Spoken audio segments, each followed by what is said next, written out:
Hobo Baptism, all right? So it's the 6th grade, and I'm stuck in Catholic school, which, let's be honest, is basically public school, but with extra guilt and way more creepy dudes in robes lurking around. The teachers, all nuns or these hardcore lay women who looked like they hadn't smiled since Vatican II. And the priests? Oh, those guys just swung by to recruit or play with the kids. You ever notice that? Never taught a single class, but they always had time to pat you on the back and ask if you'd thought about joining the seminary. Yeah, no thanks, Father Slippy Fist. So, my mom never trusted me. And rightfully so, because I was a little asshole. She made me stay at school for hours after class until whatever sport I was playing at the time, practice started, which meant I had nothing to do but get into trouble. Now, outside the gym, there was this massive paper bin where people dumped their old newspapers. The church used it as a fundraiser, because why not squeeze more money out of people for Jesus? But in reality, it was basically a homeless hotel.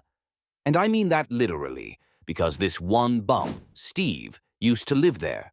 This guy looked like a trailer park Santa, white beard, smelled like piss, pushing around a shopping cart full of crap like some deranged hoarder. And my friends and I?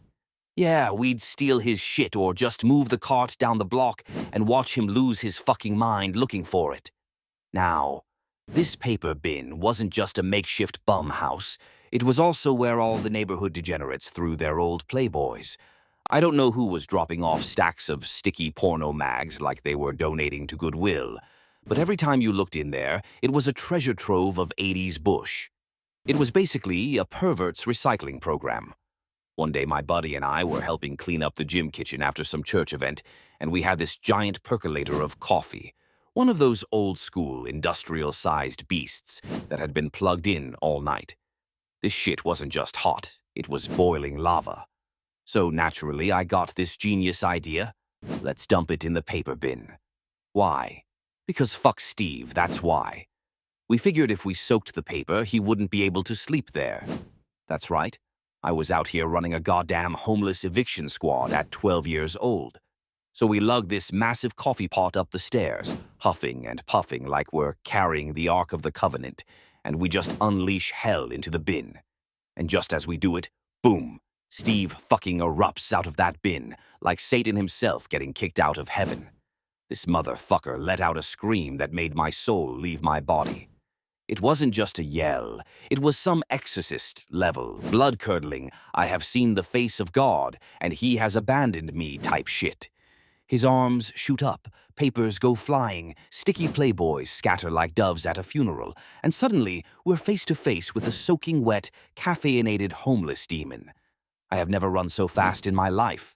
My buddy, who's Hawaiian and built like he wrestles wild boars for fun, is right there with me. If anyone was gonna stick around and fight, it was him. But fuck that, we were out.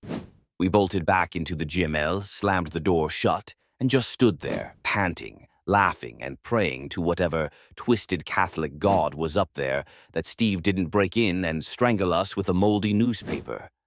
And my mom? Yeah, she had no idea. She just thought I was being a good little boy, sitting in the gym doing my homework. Nope.